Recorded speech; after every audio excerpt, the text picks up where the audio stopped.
Ya, bismillahirrahmanirrahim. Assalamualaikum warahmatullahi wabarakatuh. Kenalkan nama saya Renaldi Mahendra. Saya dari HSGD 2, praktikan Laboratorium Anatomi modul THT KL. Di sini saya akan menjelaskan mengenai nasus dan sinus paranasal.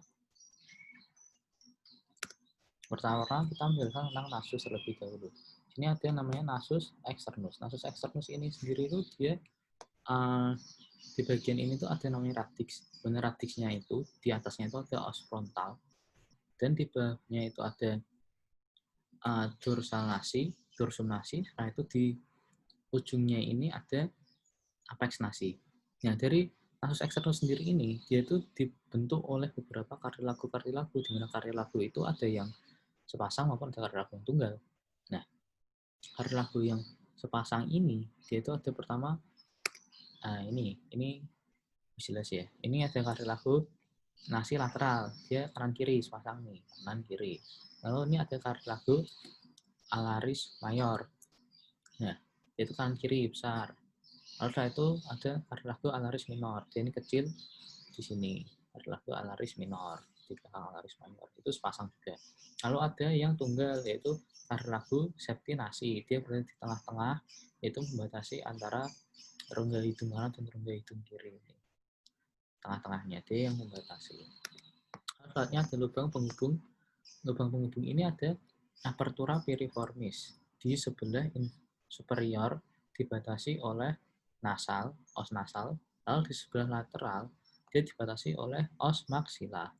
Nah, lalu yang kedua ada nares posterior dan nares anterior. Nares posterior ini dia nama lainnya coana, di mana coana ini dia merupakan pintu belakang.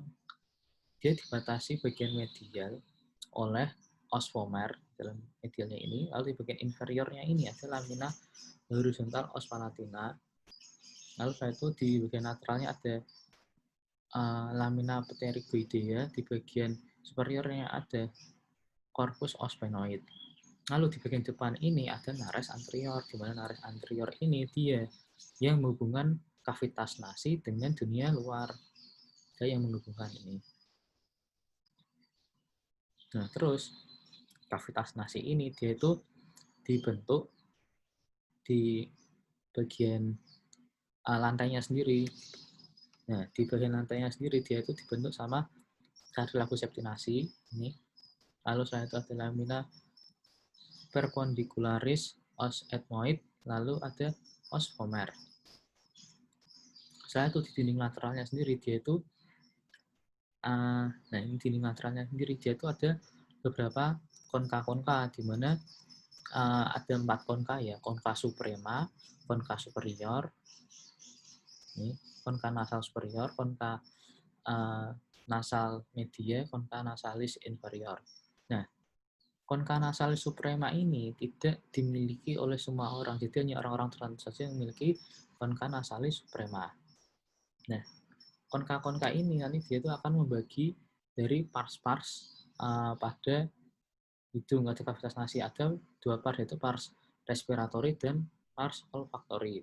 Pars respiratory dia itu merupakan bagian sepertiga bawah dari kahum nasi, kavitas nasi ini. Itu sepertiga bawah, kenapa? Karena di sana itu ada yang namanya epitel kolumnar pseudokompleks non keratin bergoblet. Jadi dia itu bisa menghasilkan goblet di sini. Dan dia merupakan kelanjutan epitel dari nasofaring dan sinus paranasal. Lalu selanjutnya ada yang olfactory. Olfactory ini dia itu letaknya itu bagian atas. Dia itu karena di sana itu ada nervus olfactory dan di sana juga ada epitel kolumnar pseudokompleks non keratin dan tidak bergoblet. Sehingga di sini itu merupakan tempat penghidu. Nah, selanjutnya ini dari vaskularisasinya sendiri, yaitu pertama itu ada arteri spenopalatina. Arteri spenopalatina ini dia itu merupakan cabang dari arteri maxillaris interna. Ini, arteri sphenopalatina. Lalu ada arteri ethmoidalis anterior, di mana arteri ethmoidalis anterior ini dia akan memperdarahi sepertiga dinding depan dan sepertiga lateral. Lalu satu ada arteri ethmoidalis posterior, cabang dari arteri ophthalmica, yang ini dia akan memperdarahi bagian superior dari kavitas nasi. Nah, di bagian anterior septum nasi ini dia itu nanti ada anastomosis antara rami septum nasi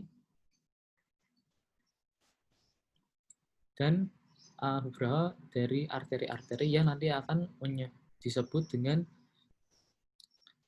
plexus Hiselbach, di mana plexus Hiselbach ini dia itu sering terjadi pendarahan ya. Kalau misalnya orang mimisan tuh sering terjadinya di plexus Hiselbach ini, artinya pendarahan di plexus Hiselbach ini.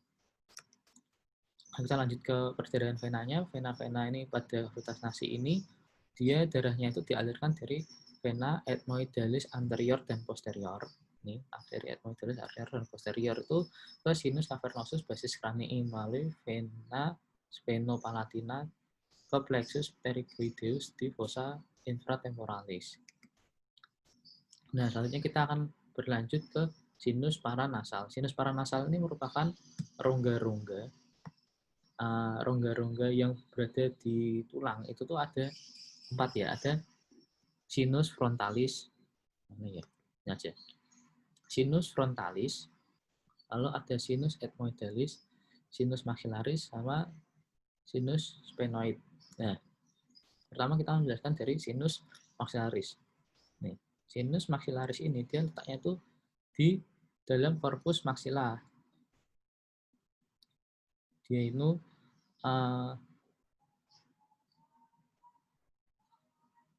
merupakan sinus paranasal yang paling besar karena dia berada di depan ini, dia yang paling besar nih. Lalu ada sinus ethmoidalis. Ini sinus ethmoidalis. Sinus ethmoidalis ini merupakan ruangan, dia itu ruangannya itu di dalam tulang itu jumlahnya itu sekitar 4 hingga 17. Dia letaknya dalam labirinthus ethmoidalis di antara orbita dan kavitas nasi. Nah, selanjutnya berdasarkan muaranya, selula ethmoidalis ini digolongkan menjadi ada yang anterior dan posterior, di mana selula ethmoidalis yang anterior dia akan bermuara ke meatus nasi yang medius, tapi kalau yang posterior dia ke meatus nasi posterior dan suprema. Superior dan suprema. Selanjutnya kita lanjut ke sinus frontalis. Sinus frontalis ini merupakan yang berada di os frontal, tapi dikatakan ini dia berada di depan os ethmoid ke os frontal, jadi dianggap sebagai meluasnya selula ethmoid anterior.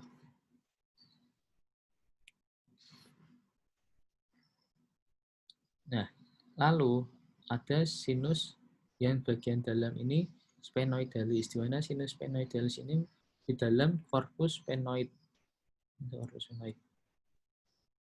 Nah, corpus sphenoid ini dia itu muaranya itu nanti pada recessus sphenoidalis. Mana ya? Nah, ini. Dan ini merupakan muaranya recessus sphenoidalis. Langsung ke muaranya recessus sphenoidalis sini. Kalau yang tadi sinus maxillaris ini dia itu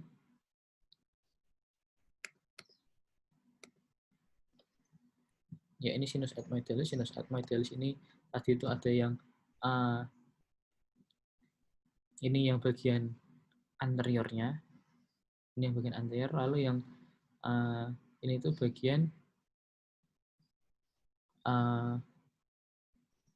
ini tadi punyanya sinus sphenoid. Ya, alhamdulillah untuk penjelasan dari nasus dan sinus paranasal sudah selesai. Mohon maaf apabila saya ada salah kata dan salah menjelaskan. Terima kasih atas perhatiannya. Wassalamualaikum warahmatullahi wabarakatuh.